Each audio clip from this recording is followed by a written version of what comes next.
Hello and welcome to herbal hills.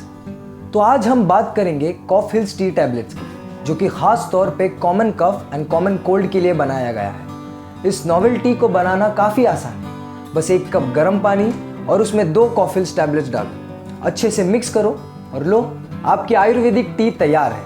कफ और cold जैसी problems का लगभग हम सभी ने सामना किया होगा। यह आमतौर पर वीक इम्यूनिटी के कारण होता है, इसलिए ये कॉफ हिल्स टी टैबलेट्स आपकी इम्यूनिटी को बूस्ट करने में हेल्प करेगा। कॉफ हिल्स टी टैबलेट्स के मुख्य इंग्रेडिएंट्स है काली मिरी फ्रूट पाउडर, दालचीनी पाउडर, लवंग पाउडर, जायफल पाउडर, इलायची पाउडर और सुंठी powder. All these herbs are rich source of antioxidants, antibacterial and anti inflammatory properties, जो आपको स्नीजिंग और शोर थ्रोट में राहत देगा, आपकी रेस्पिरेटरी ट्रैक को साफ करेगा, plus it will boost your immunity and help you fight against infections. Give this tea tablet a genuine try. Thank you for watching this video. To know more about this product, please see the link in the description given below.